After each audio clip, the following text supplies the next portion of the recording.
Welcome to my channel. I'm Jocelyn Chua. After 8 years as teacher, now I'm a property consultant helping people to find more than just houses. Whether you are a first-time buyer, investor, or just love real estate, you are in the right place. Now today, I will be giving you my take of Parktown, one of the most anticipated new launches for 2025.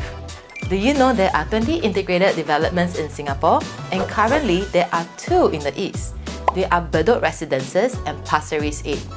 And Parktown will be the first integrated development in Tampines.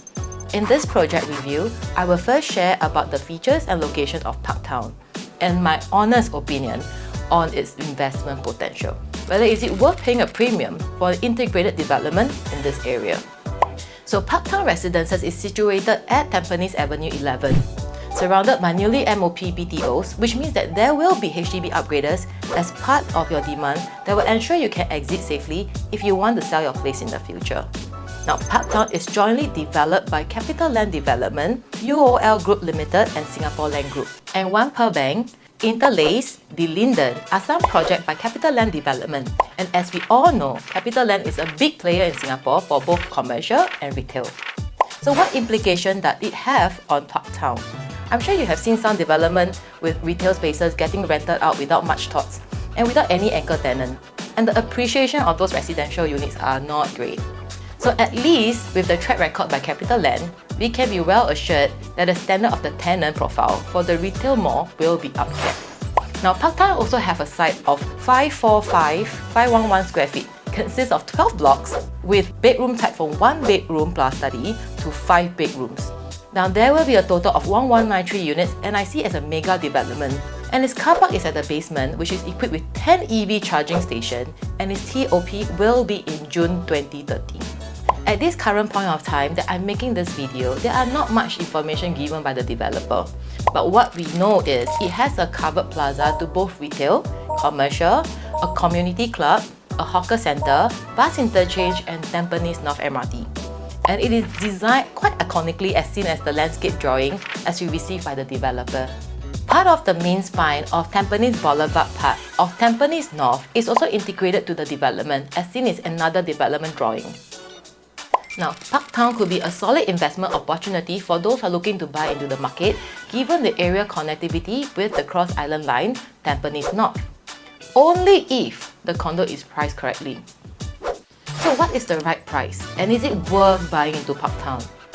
Pricing wise, the indicative is not out yet, but based on the area analysis of the surrounding development, a gauge can be done using the surroundings development for comparison. However, for Parktown, there is no other similar development for direct comparison other than Pasir Ris 8. Okay, so let's use Pasir Ris 8 as a case study. The land is sold for about $684 per square foot per plot ratio, and its break-even is $1,232 per square foot per plot ratio. Now, developer selling price ranges from 1,004 to 2,001 PSF with an average of 1,006. Now, counting the margin, the developer pricing will be about 35 to 40%.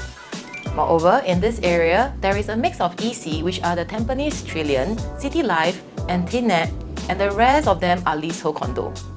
Now, the max PSF for both the condos and tenant EC has got up to 1,006 plus PSF, which is quite healthy, with Pasir Ris 8 crossing the 2,001 PSF mark. Now, highly and very likely, my take is that Parktown will be selling more than 2,001 PSF.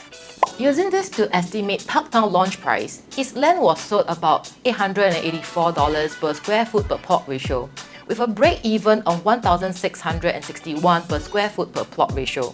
Now, using the same formula as reference, for the next integrated development, this is why I feel Parktown will launch about 2,100 onwards, with an average of 2,003 to 2,004 PSF, and I will take the prices to be within this range. So the price estimation for a 1-bedder could be about 1.1 million to 1.3, 2-bedder about 1.4 to 1.7, 3-bedder is about 2.1 to 2.9, 4-bedder 3.1 to 3.2, 5-bedder about 3.4 and above to 3.6. Now these are just my estimation, not the actual prices for the developer, okay? So the question here is it worth paying the premium for an integrated development? Even if it potentially will be the most expensive condo there for the next couple of years. Now let us first take a look at how the development within the vicinity performed over the years. As you can see from 2010 until now, the prices are trending upwards for both the condos and EC. And the highest price being Pasir Ris 8, which was 85% sold on the launch day on 24th July 2021. Now, for those who have been monitoring the market, you will know that developer increased price 6 times throughout that day. It was crazy. Now, I am expecting Parktown to be equally mad. Finally, something for the Easties to look forward to. So with this price growth and the hype for this rare integrated development, I will say it's still worth taking a look and paying that premium. Now, we should also take a look at the URA master plan. You can also see that there are more residential plots coming up in the future surrounding Parktown. Unfortunately, no information is released yet, so it might be either HDB or condo. But for sure, if it's a condo, the land price will definitely be more expensive. It is also crucial to know that there is an upcoming next development site at Street 94, which was sold at 1,004 per PSF per plot ratio, which is already more expensive than Parktown land. And more plots are coming out at Street 95, with one confirmed site for EC up for tender. So back to the question, whether if the premium is worth it, my answer is a yes. Now, next question that one of my clients did ask was, is it then safe to buy an integrated development, which is selling at a much higher premium compared to the neighbouring EC? Now, here I'm comparing two areas which also have an integrated development and an executive condominium side by side. First area will be the Punggol site, whereby we have Parktown Residences above Waterway Point and Privé EC.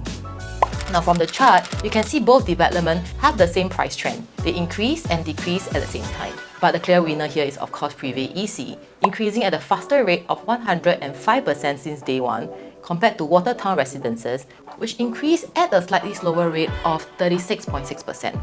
Then let us take a look at Buangkok area, where we have Sengkang Grand Residences and Espirina Residences, which is an EC. Now, Sengkang Grand being the newer development, increased total of 16% from launch date. And within the same time frame, Espirina EC has outdone Sengkang Grand with an increase of 46% from 2019 to 2024, despite being 9 years apart. So in summary, is it safe to buy into an integrated development selling at a much higher premium when you have an EC beside you? The answer is still yes, because eventually you'll still make money. Moreover, if you are not eligible for an EC, you have no choice but to consider Parktown Residences if you are seeking to live at Tampines. However, the million-dollar question, pun intended, if you are eligible for both, which one would you then choose? I will break it down in the next video. If you would like to know more on your personal situation, please feel free to reach out to me so I can give you a personalized advice. Now, I hope you enjoyed this video. If you find this review helpful, don't forget to like, subscribe and comment below with your thoughts on Parktown Residences. Now, would you consider living here, or do you have any other development recommendation? Let me know. Bye!